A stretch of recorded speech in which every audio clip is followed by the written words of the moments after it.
Humans have always strived to build extraordinary projects. Thousands of years ago, it used to be incredible structures like the pyramids, and in the 21st century, it became super tall skyscrapers.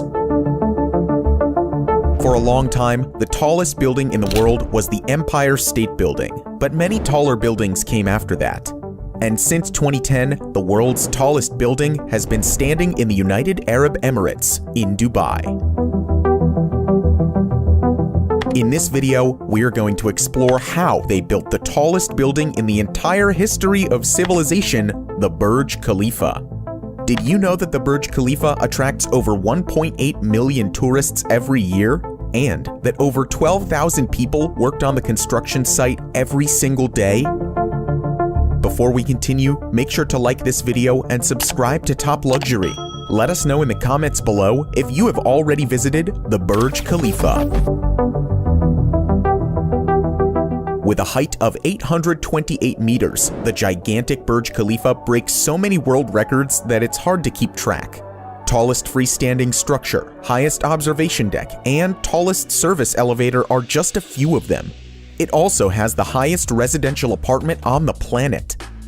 The project started with an idea developed by Sheikh Mohammed bin Rashid Al Maktoum, which is a really long name, so I hope you're still with us. Ruler of Dubai, he wanted to make the city one of the top tourist destinations in the world.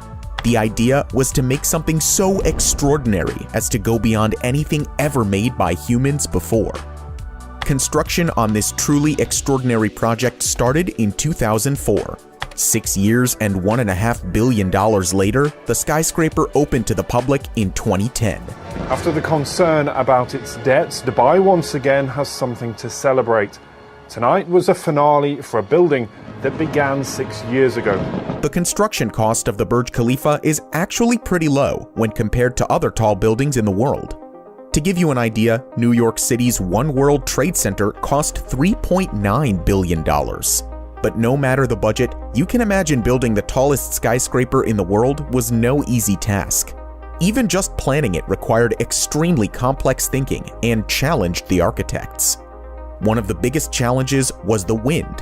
When building a skyscraper that is as tall as a mountain, wind quickly becomes a serious problem. To understand wind behavior and the stress it could have on the building, the engineers conducted over 40 wind tunnel tests. In the end, they decided on a Y-shaped base with 3 main elements surrounding a strong central core. In simple terms, you could say that this design confuses the wind because the structure has an irregular shape. As a result, the wind cannot create strong vortices that could seriously damage the tower. Overall, this design approach is very efficient as it offers a simple construction but also massively reduces wind forces. Nevertheless, the Burj Khalifa still sways about 2 to 3 meters at the very top. The base of the skyscraper is supported by a 3.7 meter thick concrete mat, which is reinforced with long piles that go up to 43 meters deep into the ground. Another huge obstacle was the heat. Because of the extreme temperatures in Dubai, the construction workers had to add ice into the concrete and pour it at night. And for the building to sustain 50 degrees Celsius weather, they designed an exterior cladding made of reflective glazing with aluminum and stainless steel panels. This required specialists to hand cut around 26,000 glass panels. All things considered, they ended up doing a pretty good job, thanks to the work of architecture firms Skidmore, Owings, and Merrill, which combined local cultural influences with top-notch technology.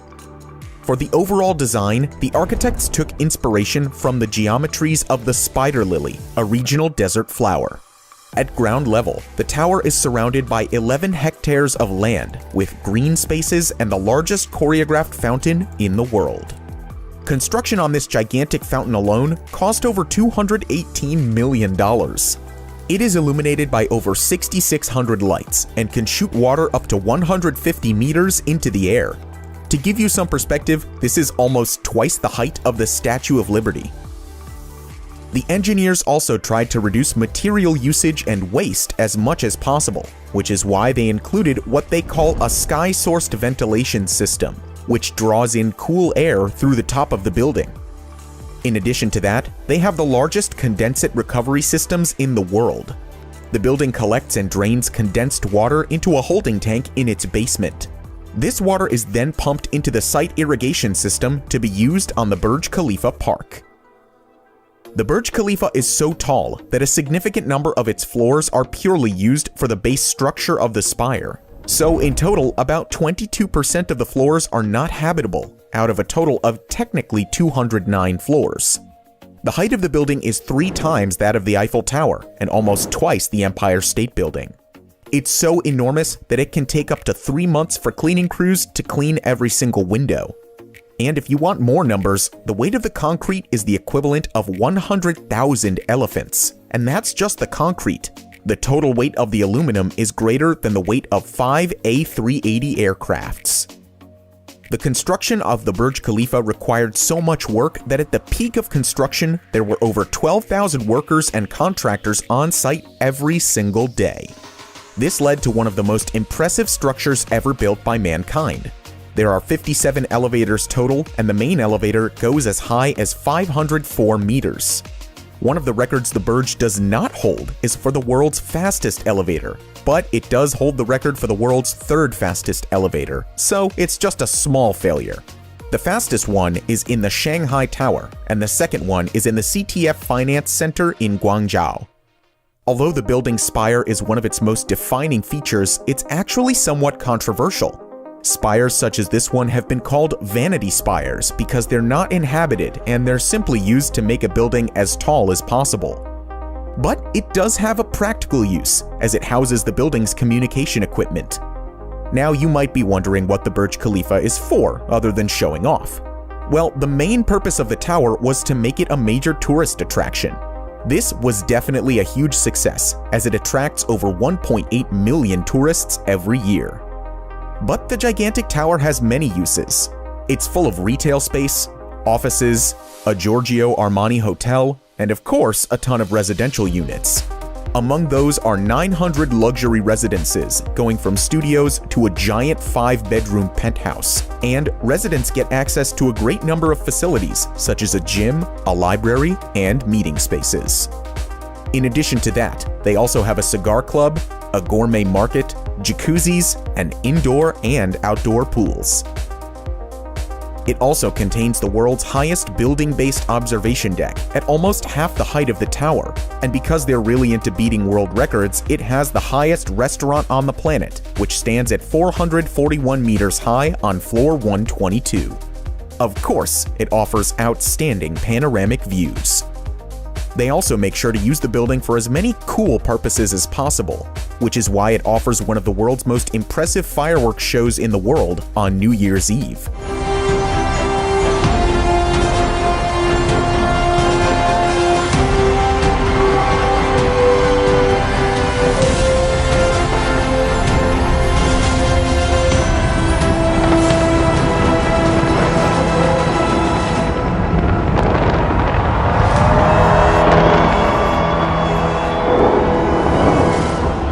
But despite its luxury, living in the Burj Khalifa is not as out of reach as you may think, with studio apartments starting at a little under $2,000 a month.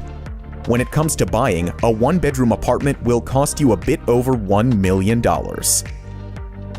After the completion of the Burj Khalifa, many people believed that it won't take much time until there will be an even taller skyscraper. Many countries like Saudi Arabia have attempted to build a higher skyscraper, like the Jeddah Tower. So far, however, the future of these projects is uncertain. The Burj Khalifa could go down in history as the world's tallest skyscraper humanity has ever built.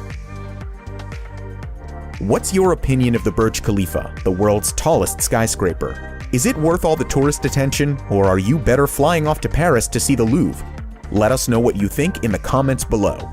If you enjoyed this video, make sure to hit the like button and subscribe to Top Luxury. Thank you for watching, and we'll see you in the next video.